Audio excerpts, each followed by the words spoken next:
feminism, by definition, is the belief that men and women should have equal rights and opportunities. It is the theory of the political, economic, and social equality of the sexes. Hello, I'm Gavin Freeborn, and this is Original Ideas, a podcast from the University of Liverpool. In this series, we're exploring the impact of academic research, the benefits it brings, and how research can help positively shape society in the future. So far, we've explored academic research in air pollution and artificial intelligence. In this episode, we focus on another important topic, feminist cities. Designing cities that work for women is not only good for women, but creates wider social, economic and environmental benefits, safer, healthier and more inclusive spaces, not just for women, but for entire communities. A feminist city is defined as a city that is human-centred and inclusive of marginalised groups, including, but not limited to, women. A number of cities internationally have now aligned with this label, including Glasgow, which became the UK's first self-proclaimed feminist city in 2022. To find out what that involves, we hear from Professor Catherine Durose, Heseltine Institute co-director, and Dr. Catherine Queen from the Department of Geography and Planning. We find out about the Feminist City Network they lead, the aims and goals of the network, and the impact their research has on tackling inequality in cities. Welcome to Original Ideas podcast. Catherine and Catherine, great to have you with us. Firstly, can you talk a little bit about the aims of your research and especially your research together? I'll kick us off.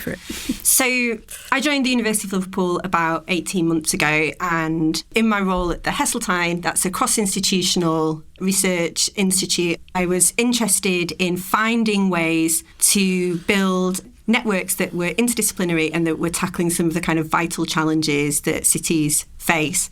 I read a brilliant book just before I started here. It was by Leslie Kern. She's a feminist geographer. The book's called The Feminist City. As a feminist geographer, she was already kind of aware of the ways in which cities are not designed with women in mind. But in this book, she also brings, it's part kind of memoir. She talks about being a single mother I think it's in Toronto, and really how she kind of found out on a kind of really visceral level that the city was not somewhere that necessarily allowed and met her needs. And I found this book a really interesting provocation about the kinds of research that I want to be involved with. And as I joined the University of Liverpool, I realised that there were lots of pockets of absolutely excellent research going on that used feminist, gendered, queer lenses, and that was thinking about cities, whether that's in terms of policy, which is my own background and orientation, but also about architecture, the built environment, the history of the city, the experiences of from a sociological or criminological kind of perspective. So I thought that the idea of the feminist city was a useful provocation to bring people together to have interesting conversations and really see what are the kind of creative synergies that would come out of it. Thank you very much. And Catherine Queen, can you tell us about how you got involved? Certainly. So as a planner, obviously I have an interest in the design of cities and the way that they work. And my training clearly evidenced to me that cities were designed by men, predominantly for men, sort of many decades ago. And we've never really moved forward. And by not recognising the diversity of the population in a city, we were ending up with spaces and urban areas that didn't really work well for anybody. So I'd been involved in a conversation externally to the university, which I kind of brought in with me, on some research, and we were actually looking at how we needed to design cities that would actually work for women. Again, a little bit of a provocation. It's not just about women. It's kind of proving that if you design with women in mind, that actually it works better for most people. So I kind of got involved in this. And then Catherine D mentioned this idea of the feminist city, which I just thought was brilliant because I felt like this sort of still small voice in a corner and didn't really know anybody else that was involved in this kind of agenda. So actually being part of the Feminist City Network has opened up lots of opportunities for conversations, for kind of collaboration. And yeah, I'm really excited actually to be part of it. I think it has great potential going forward. Can you tell us, each of you, if you could give us an example of what you see as the biggest challenge to creating feminist cities?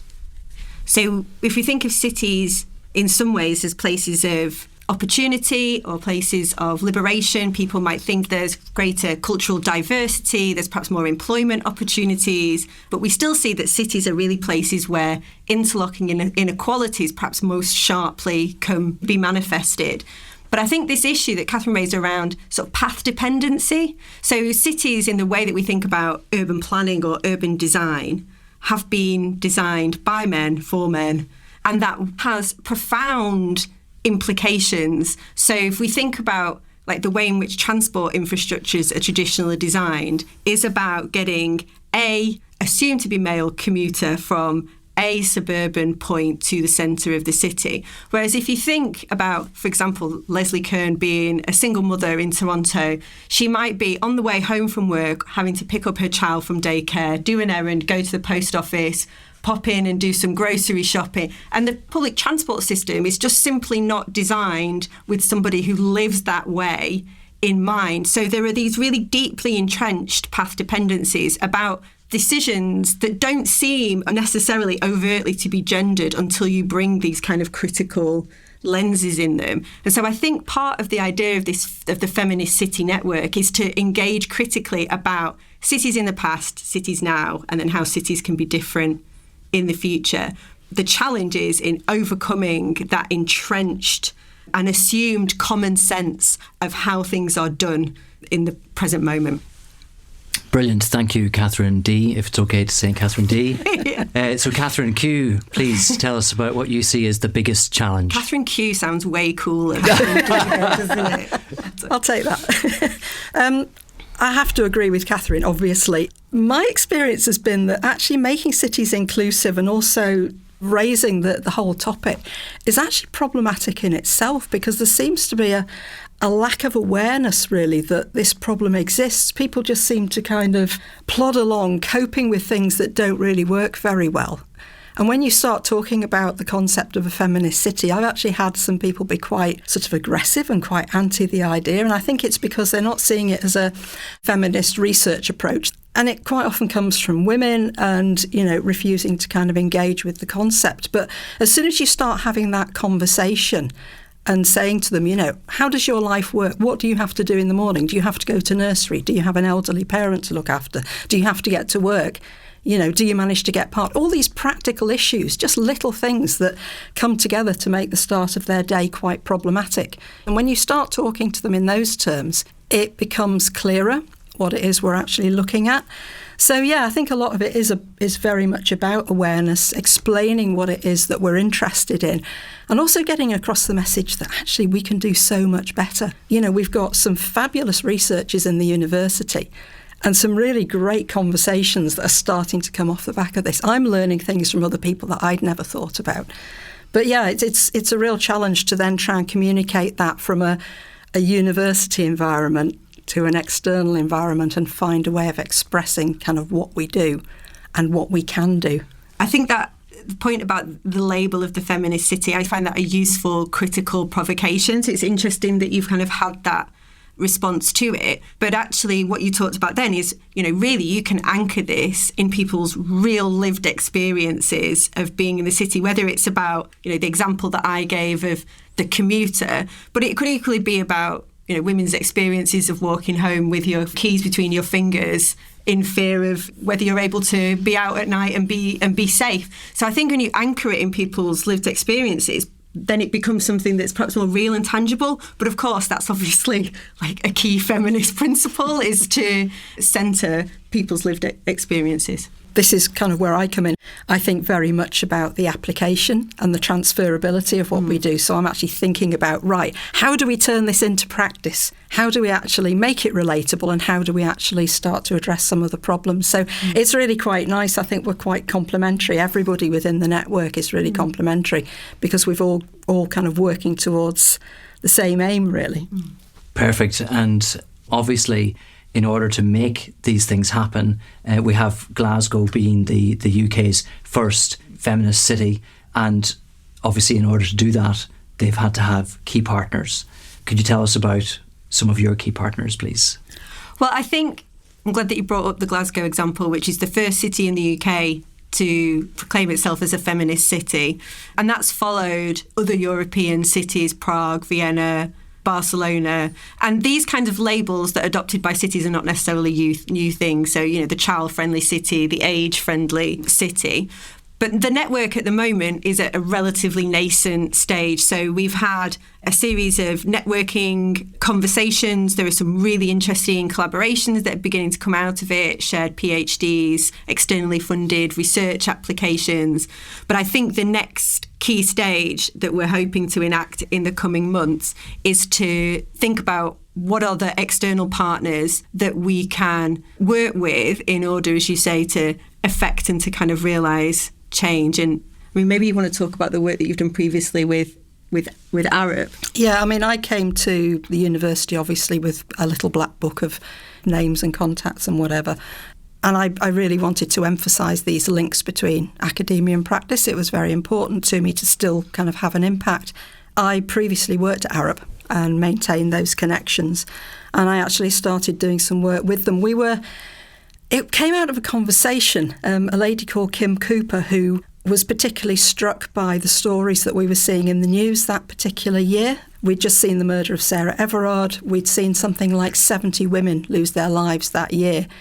And it was something that really kind of hit home. And this little conversation that we had suddenly turned into a project. She had this idea, why don't we do a report? Why don't we actually look at this? Why don't we start a conversation? So that was really where all my research started, off the back of a little chat with a friend, But that then connected to the United Nations Development Programme. So it started off quite small and then took us all by surprise when it actually became quite big. It makes you realise that if you partner with the right people, that it opens up whole different audiences. Certainly I was reaching audiences that I'd never expected to be able to speak to. It was just all about trying to get the message out there, but also to be quite connected. And unlike some people, I'm really keen to share my contacts. I'm actually really keen to start introducing some of the people that I work with. So we're already having a conversation about some of the lovely people at Arup actually getting more involved with the Feminist City Network and thinking about, some of the other fabulous things that we can go on to do. So thank you for telling us about some of those partners and potential future partners.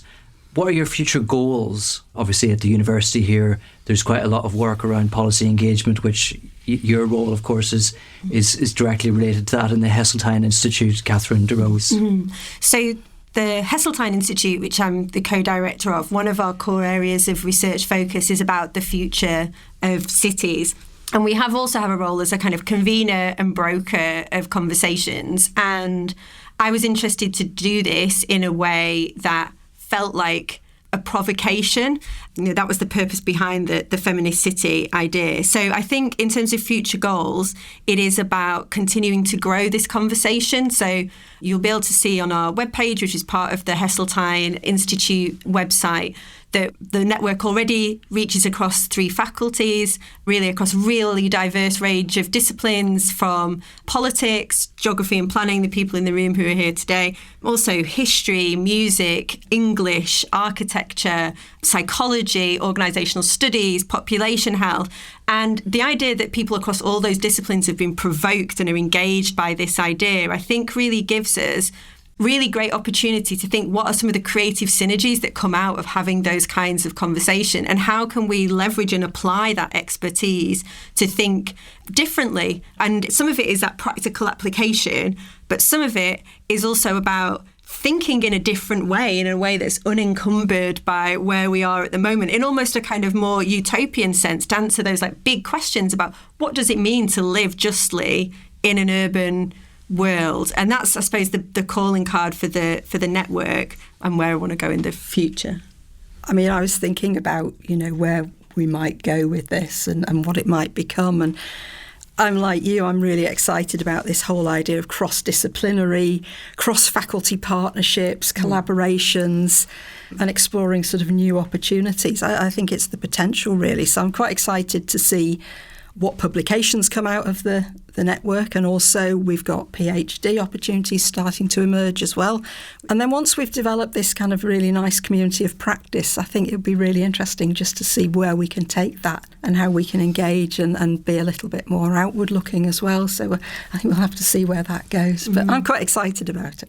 Yeah, I think one of the things that the university is increasingly trying to narrate its impact through are the UN Sustainable Development Goals.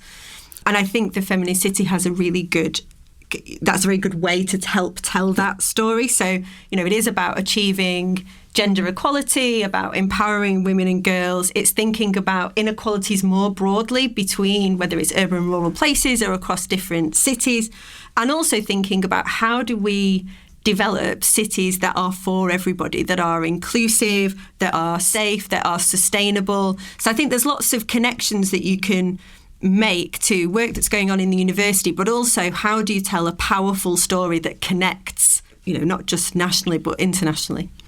I think referencing the UN, clearly when we did our work on designing cities that work for women, we actually applied the 3 Sustainable Development Goals. I think it was 5, 10 and 11 that we applied, looking at equality, gender, inclusion and cities. But at the time, the UN had quite a nice theme running for that particular year, which was talking about leaving no one and no place behind.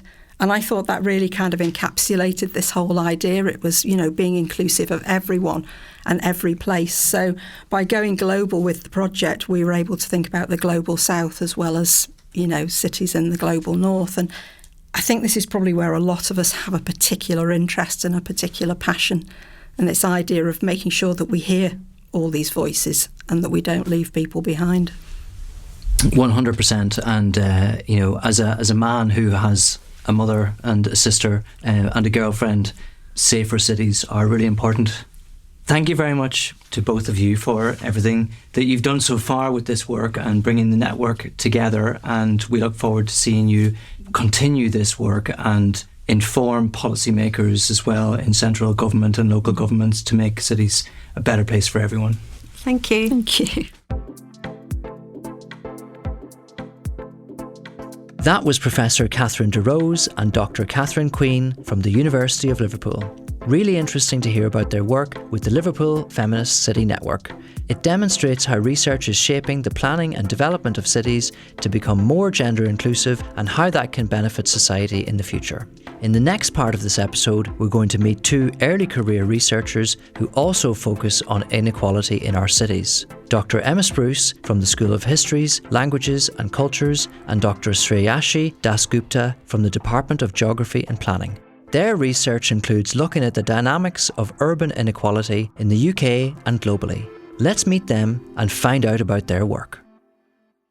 Welcome to the Original Ideas podcast, Emma and Shreyashi. It's really wonderful to have you here with us. Earlier we had a conversation with Catherine Durose and Catherine Queen about the Liverpool Feminist City Network, which you are both part of. So can you please tell us a little bit about how you got connected to the network? Yeah, absolutely. So when I joined the university, I came from a gender department, and this was my first time in a politics department for a while.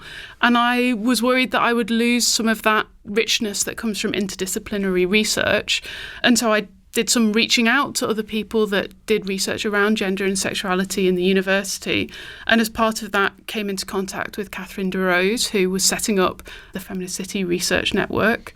And started to attend some of the events and have just found it a really productive way of making some really interesting connections across the university that I wouldn't have made without it. Brilliant. Thank you, Emma. And yourself, Shreyashi?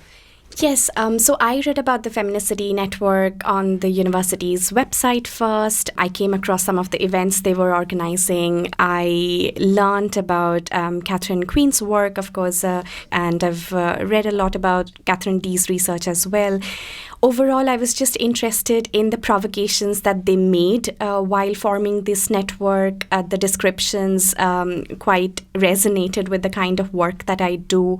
I found the interdisciplinary networking aspect very helpful, seeing that people came to this question of the feminist city from different perspectives, right from English to psychology to geography and planning, politics and so on. And those provocations were really helpful, and I felt like I could contribute to those conversations based on what I've done so far in my research. Excellent. Thank you very much. Can you both tell us about the biggest aim of your research? Shreyashi, if you want to continue, please. Yeah, sure. So my project that I looked at for the PhD and postdoc and that I'm still interested in is actually thinking about what exactly happens to cities on the move.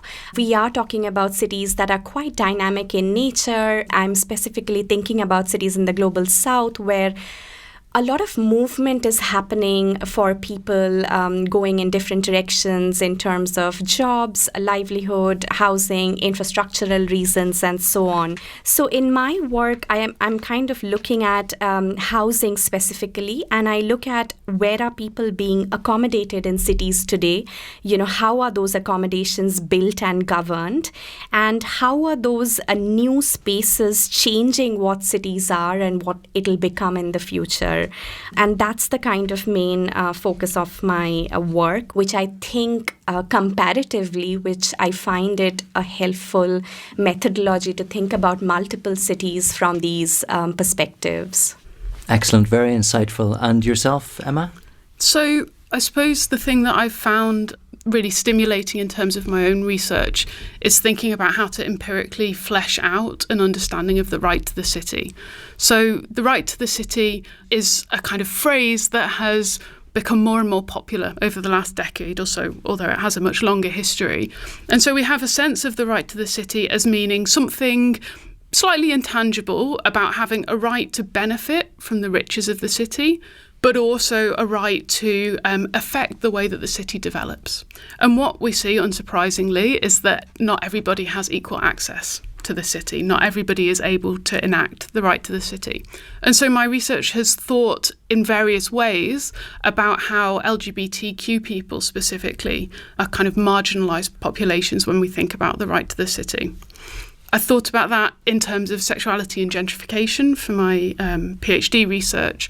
But when I moved to Liverpool, I was sort of aware that new questions would be provoked by being in a new context. And if you have spent a Friday night in Liverpool, you will know that Liverpool at the moment is a place where there is a lot of hen and stag tourism. And so here my question is kind of how does this very visible presence of these overwhelmingly sex-segregated and heterosexualised hen and stag parties interact with the commitment to create cities that are safe and comfortable for people of all genders and sexualities. And so at the moment, starting in Liverpool, but then thinking about a few other European cities as well, I'm interested in that question of how LGBTQ people are experiencing this massively growing sector and how conflicts between different groups are being managed in that context. What would you say each is a big challenge for you? Emma, if you'd like to continue. Yeah, so I think one of the things that has been quite consistently a challenge for me is that I sort of politically and analytically, I think we need an intersectional understanding of power. So when we talk in the Feminist City Network, we're not just talking about gender, not even just talking about gender and sexuality, but also talking about how race, migration status, disability, age, all of these things affect people's relationship to power, but not in straightforward ways.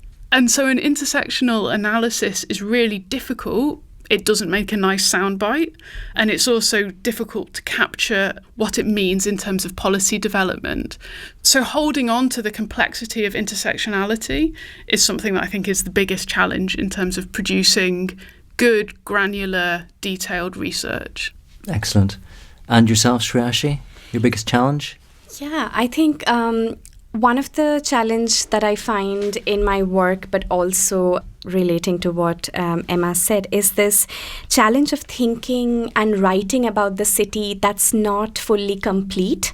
The city is currently evolving and changing, and that it's always in formation through different ways. And women, yes, that's one of the main focus of what we think about in the Feminist City group, but also for other kind of marginalized population that I also study in my own work, because my focus is a lot on what I call the floating population, people who are always on the move. And I specifically look at migrant workers who commute between rural to urban areas for jobs. And these are also the people who sort of build the cities that we live in today. So I feel like it's a huge challenge when you're focusing on a floating population that's constantly on the move. How do you research and write about lives like that? And from what perspectives, what sort of methodologies are helpful to do research on those populations?